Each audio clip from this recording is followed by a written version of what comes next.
بسم الله الرحمن الرحيم. الحمد لله رب العالمين والعاقبة للمتقين والصلاة والسلام على رسوله سيد المرسلين وعلى آله وأصحابه أجمعين. أما بعد فأعوذ بالله من الشيطان الرجيم. بسم الله الرحمن الرحيم. إنما المؤمنون إخوة فأصلحوا بين أخويكم واتقوا الله لعلكم ترحمون. صدق الله العظيم وبلغنا رسوله النبي الأمين المكين الكريم ونحن على ذلك لمن الشاهدين والشاكرين والحمد لله رب العالمين. منبر نور پر تشریف فرما معزز علماء کرام، میرے سامعین، السلام علیکم ورحمۃ اللہ وبرکاتہ. آئیے ہمارا سب سے پہلے سوائے کائنات سید الانبیاء سیدنا حضور احمد مجتبی محمد مصطفیٰ صلی اللہ علیہ وسلم کی بارگاہ اقدس میں جھوم جھوم کر درود پاک کا نذرانہ پیش کریں. پڑھیں اللہم صلی علی سیدنا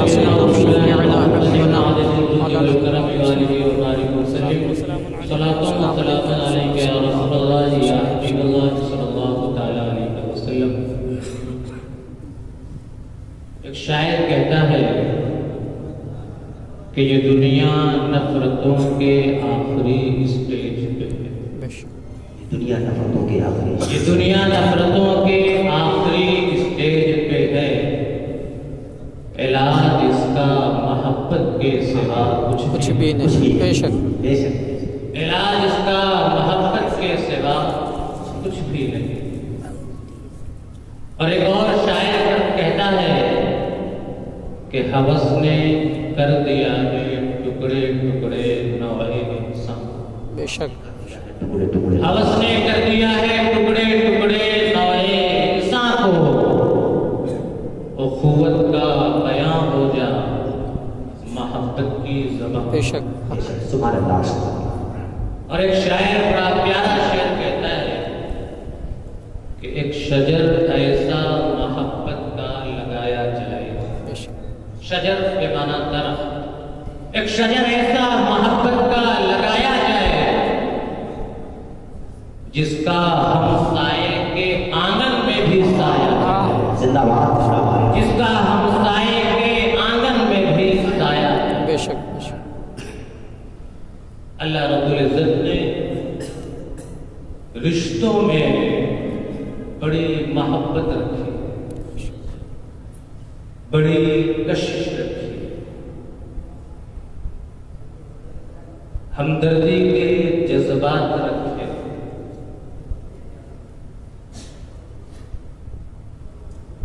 اللہ کے رسول صلی اللہ تعالی علیہ وسلم مکہ سے مدینہ کی طرف سرکار نے ہجرت فرمائی.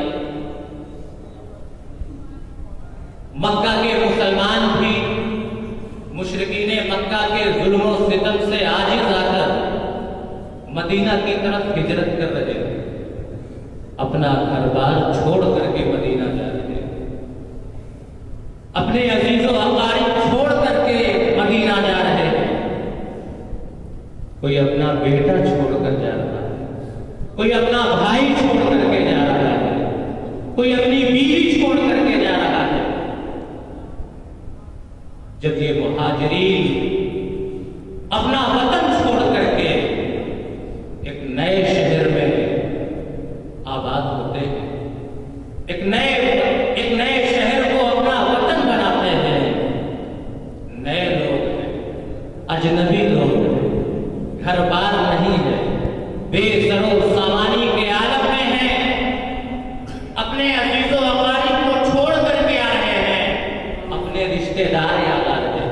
کسی کو اپنا بیٹا یاد آ رہا ہے، کسی کو اپنا بھائی، کسی کو اپنی بیوی یاد آ رہی ہے. مدینے میں انہیں اجنبیت محسوس ہو رہی ہے، وحشت محسوس ہو رہی ہے، درد و کرب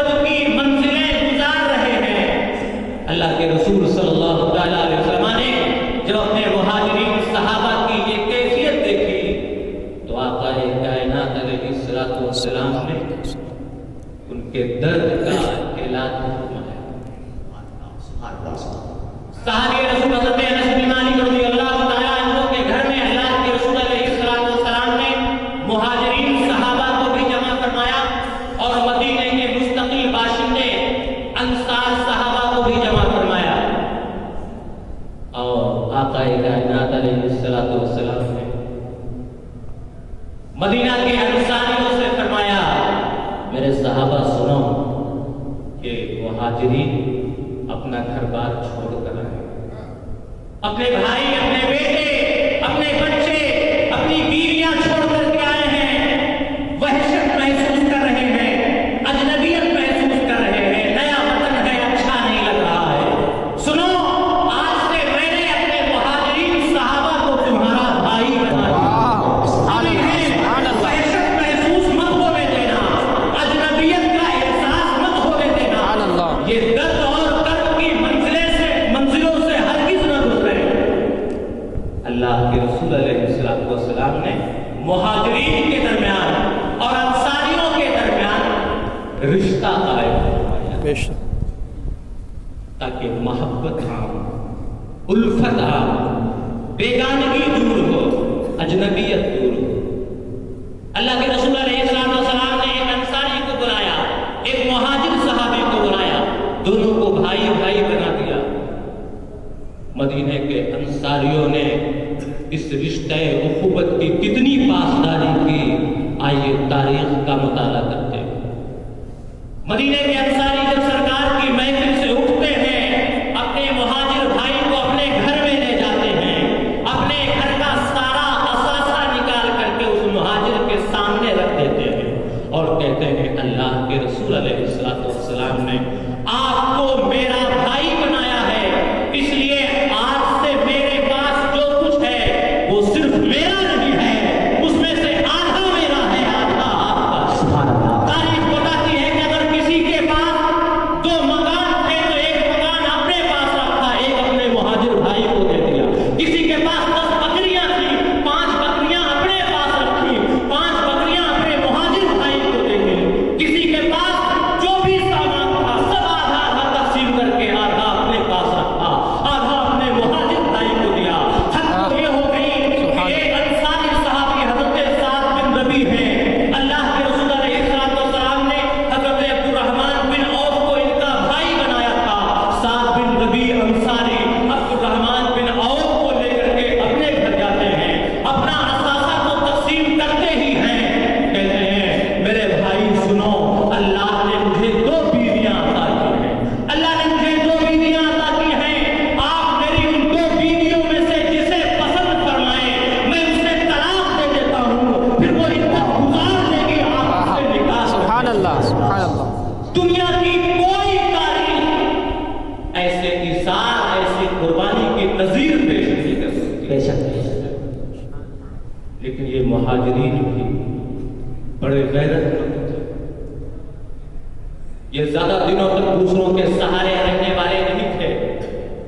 سعد بن ربیع نے یہ پیشکش جب کی، حضرت عبد الرحمن بن عوف رضی اللہ تعالیٰ عنہ کہتے ہیں، میرے بھائی یہ مال و دولت آپ کو مبارک ہو، یہ اثاثہ، یہ گھر، یہ جائیداد آپ کو مبارک ہو، یہ اہل و عیال، یہ بیویاں آپ کو مبارک ہو، یہ آپ سب رکھیں، مجھے تو بس بازار مدینہ کا راستہ بتا دیں، مجھے تو بس بازار مدینہ کا راستہ بتا دیں۔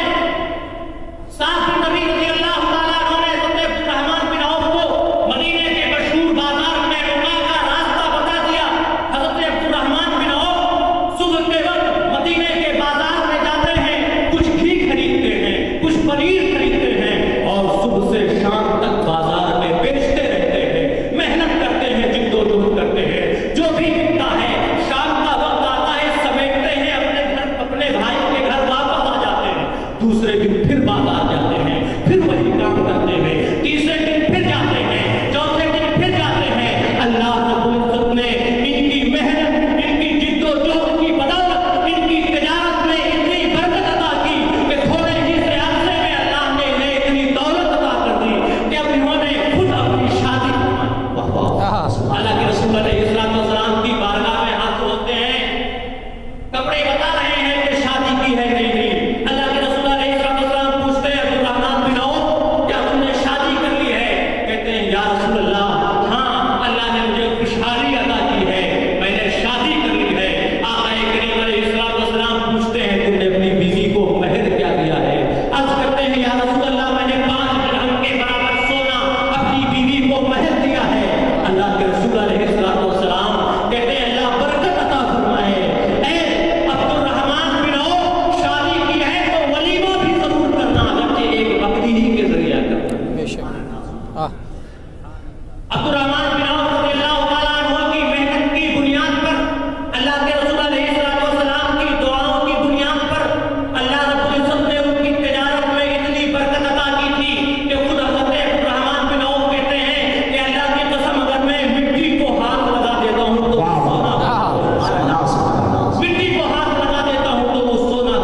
اسے تکلیف محسوس نہ ہونے پائے، اسے درد محسوس نہ ہونے پائے۔ اللہ کے رسول علیہ السلام نے اپنے صحابہ کے درمیان جو رشتہ اخوت قائم فرمایا تھا، یہ اسی کی برکتیں تھیں کہ ایک جنگ میں کئی مجاہدین زخمی ہو جاتے ہیں، ایک زخمی مجاہد ہے، زخموں سے تڑپ رہا ہے، پیاس بھی زوروں کی لگی ہے، پیاس کی شدت سے اس کی زبان سے الفاظ نکلتے ہیں، پانی دو، پانی دو۔ زخمی مجاہد ہے، پانی مانگ رہا ہے، پانی دو، پانی لایا جاتا ہے، پانی لانے والا اس زخمی مجاہد کو پانی دیتا ہے، وہ پانی ان کے قریب لے جاتا ہے کہ ایک دوسرے زخمی مجاہد کی آواز آتی ہے، پانی پیا نہیں ہے، صرف منہ تک لے گیا ہے، اپنے بھائی کی آواز سن لی، اسے پانی کی ضرورت ہے، پانی لانے والے سے کہا پہلے میرے بھائی کو پانی پلاؤ، پہلے میرے بھائی کو پانی پلاؤ۔ پانی اس دوسرے کے پاس لے جایا جاتا ہے، وہ ہاتھوں میں پانی لیتا ہے، پینے کے لیے منہ کے قریب کرتا ہے، ایک تیسرے زخمی مجاہد کی آواز آتی ہے، پانی دو، یہ بھی پانی نہیں پیتا ہے، کہتا ہے پہلے میرے بھائی کو پلاؤ، اس کے بعد میں پیوں گا۔ اس تیسرے مجاہد کے پاس پانی لے جایا جاتا ہے، جب وہ پانی منہ کے قریب لے جاتا ہے، چوتھے کی آواز آتی ہے، پانی کا یہ پیالہ گھومتے پھرتے ہوئے جب سب سے پہلے زخمی مجاہد کے پاس پہنچتا ہے تو زخموں کی تاب نہ لا کر کے اور پیاس کی شدت برداشت نہ کرنے کی وجہ سے اس زخمی مجاہد کی جان چلی جاتی ہے، روح جسم سے پرواز کر جاتی ہے، پانی دوسرے کے پاس لے جایا جاتا ہے، اس سے پہلے اس کی بھی روح پرواز ہو جاتی ہے، تیسرے کے پاس پہنچتا ہے، اس کی بھی روح پرواز ہو چکی ہوتی ہے، چوتھے کے پاس پانی پہنچتا ہے، اس کی بھی روح پرواز ہو چکی ہوتی ہے۔ غور کرنے کا مقام یہ ہے کہ موت ہر ایک کے سامنے ہے، اب یہ توجہ یہ ہے، موت ہر ایک کے سامنے ہے، لیکن وہ اپنی جان بچانے کی فکر میں نہیں ہے، اسے اپنے بھائی کی جان کی فکر ہے، اسے اپنے درد کی فکر نہیں ہے، اسے اپنے بھائی کے درد کی فکر ہے، اسے اپنی پریشانی کی فکر نہیں ہے، اسے اپنے بھائی کی پریشانی کی فکر ہے۔ یہ مسلمان ہیں جنہوں نے بھائی ہونے کا حق سمجھا، مسلم معاشرے کو بھی ایسے ہی ہونا چاہیے، اور اسلام مسلم معاشرے کو ایسے ہی دیکھنا بھی چاہتا ہے۔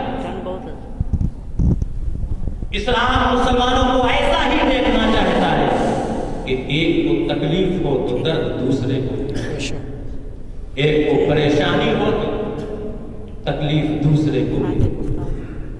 اللہ کے رسول صلی اللہ تعالیٰ علیہ وسلم ایک حدیث پاک میں ارشاد فرماتے ہیں، مثل المسلمین فی توادهم وتراحمهم وتعاطفهم كمثل الجسد اذا اشتكى منه عضو تداعى له سائر الجسد بالسهر والحمى۔ اللہ کے رسول صلی اللہ تعالیٰ علیہ وسلم ارشاد فرماتے ہیں، آپسی الفت و محبت اور بھائی چارے اور ہمدردی کے معاملے میں مسلمانوں کی مثال ایک جسم کی طرح ہے۔ الفت و محبت کے معاملے میں، بھائی چارے کے معاملے میں مسلمانوں کی مثال ایک جسم کی طرح ہے کہ جب ایک جسم کے کسی ایک عضو کو کوئی تکلیف پہنچتی ہے، کوئی بیماری لاحق ہوتی ہے، کوئی درد ہوتا ہے، تو تکلیف صرف اس عضو کو نہیں محسوس ہوتی ہے، تکلیف تو سارے جسم کو محسوس ہوتی ہے۔ زخم ایک عضو پر لگتا ہے، تکلیف سارا جسم محسوس کرتا ہے۔ اگر ہاتھ پہ زخم آیا ہے تو صرف ہاتھ ہی جاگتا نہیں ہے، سارا بدن جاگتا ہے، بدن کا ہر عضو جاگتا ہے۔ اگر بخار ہوتا ہے تو صرف اس عضو کو نہیں ہوتا ہے، سارے جسم کو بخار ہوتا ہے، سارے جسم کو بخار ہوتا ہے۔ یہی مثال مسلمانوں کی ہونی چاہیے کہ اگر مسلم معاشرے میں، اگر ہمارے سماج میں ایک آدمی تکلیف میں ہے تو خوشیاں دوسروں کو نہیں ہونی چاہیے، دوسروں کو بھی تکلیف ہونی چاہیے، دوسروں کو چاہیے کہ اپنے اس بھائی کی تکلیف کا ازالہ کریں، اس کا درد دور کرنے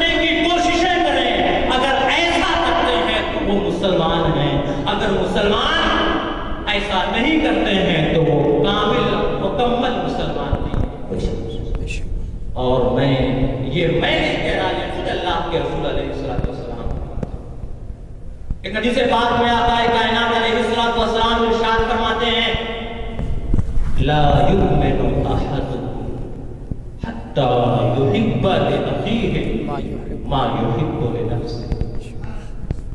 لا یؤمن احدکم، تم میں سے کوئی اس وقت تک کامل مسلمان نہیں ہو سکتا ہے جب تک وہ اپنے بھائی کے لیے بھی وہی پسند نہ کرے جو وہ اپنے لیے پسند کرتا ہے.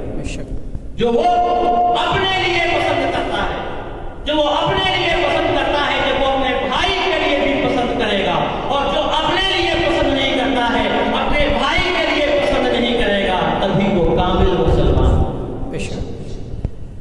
تبھی کامل مسلمان. یہ اللہ کے رسول علیہ السلام کی تعلیم. اسے واقعے کی روشنی میں سمجھنا ہے تو بھی ہم اللہ کے رسول علیہ السلام کی حدیث کی روشنی ہی میں سمجھ سکتے ہیں. آقا کائنات اپنے صحابہ کی مجلس میں بیٹھے ہوئے ہیں، ایک شخص حاضر ہوتا ہے سرکار کی بارگاہ میں، کھڑا ہوتا ہے سرکار کے سامنے اور کہتا ہے یا رسول اللہ مجھے زنا کی اجازت دیجیے، میرے لیے زنا حلال کر دیجیے. صحابہ بھڑک اٹھتے ہیں، تلواریں کھینچ لیتے ہیں گردن اڑانے کے لیے. اللہ کے رسول علیہ السلام اپنے صحابہ کو روک دیتے ہیں، اس کی گردن مارنے کی ضرورت نہیں ہے. اسے قریب بلاتے ہیں، اپنے پاس بلاتے ہیں، بٹھاتے ہیں، وہ بیٹھ جاتا ہے اور قریب بلاتے ہیں، وہ اور قریب آتا ہے اور قریب بلاتے ہیں، یہاں تک کہ اس کے گھٹنے آقا کریم علیہ السلام کے گھٹنوں سے مل جاتے ہیں. اب سرکار ارشاد فرماتے ہیں کیا تم یہ پسند کرو گے کہ کوئی تمہاری ماں کے ساتھ زنا کرے؟ کیا تم یہ پسند کرو گے کہ کوئی تمہاری ماں کے ساتھ زنا کرے؟ اس نے کہا کبھی نہیں یا رسول اللہ. فرمایا تمہاری بیٹی سے؟ کہا کبھی نہیں. فرمایا تمہاری بہن سے؟ فرمایا کبھی نہیں. فرمایا تمہاری خالہ سے؟ کہا کبھی نہیں. فرمایا تمہاری پھوپھی سے؟ کہا کبھی نہیں. اب آقا کائنات علیہ السلام کا انداز اصلاح دین میں سرکار فرماتے ہیں میرے بھائی یہ بتاؤ تم مجھ سے زنا کی اجازت مانگ رہے ہو، تم جس عورت سے زنا کرو گے، جس خاتون سے یہ گندا کام کرو گے، وہ بھی تو کسی کی ماں ہوگی یا کسی کی بیٹی ہوگی یا کسی کی بہن ہوگی یا کسی کی پھوپھی ہوگی یا کسی کی خالہ ہوگی. جب تم اپنے لیے یہ پسند نہیں کرتے ہو تو اپنے کسی مسلمان بھائی کے لیے کیوں پسند کرتے ہو؟ سرکار تاریخی جملے ارشاد فرماتے ہیں فَقَرَهْتَهُمْ مَا تَكْرَهُ لِنَفْسِكَ وَأَحِبَّ لَكُمْ مَا تُحِبُّ لِنَفْسِكَ. میرے بھائی سنو، جو تم اپنے لیے پسند کرتے ہو وہی دوسروں کے لیے پسند کرو، اور جو اپنے لیے پسند نہیں کرتے ہو دوسروں کے لیے بھی اسے پسند نہ کرو. سرکار نے اس کے سینے پر ہاتھ مارا اور اللہ کی بارگاہ میں دعا کی میرے مولا اس شخص کے سینے سے زنا کی محبت نکال دے. وہ شخص جو آیا تھا اور بڑی گستاخی کے انداز میں اس نے کہا تھا، اس پر صحابہ نے تلواریں کھینچ لی تھی، اب وہ بیان کرتا ہے اللہ کی قسم جب میں اللہ کے رسول کی بارگاہ میں حاضر ہوا تھا تو زنا سے زیادہ محبوب چیز کوئی بھی میرے نزدیک نہیں تھی، لیکن میں جب سرکار کی محفل سے اٹھا تو اب زنا سے زیادہ ناپسندیدہ میرے نزدیک کوئی بھی چیز نہیں. سرکار فرماتے ہیں میرے صحابہ میری اور تمہاری مثال ایسی ہی ہے جیسے کسی کا اونٹ گھر سے بھاگ کھڑا ہے اور لوگ اس کے پیچھے پیچھے دوڑ رہے ہیں لیکن وہ پکڑ میں نہیں آتا. جتنا اس کے پیچھے لوگ دوڑ رہے ہیں وہ آگے. تب یہ منظر دیکھ کر کے مالک کہتا ہے رکو، اس کی راہ میں جانتا ہوں، اسے پکڑنے کا طریقہ مجھے معلوم ہے. اب وہ ہری گھاس کا ایک گٹھا لے کر کے چمکان کا ہوا اونٹ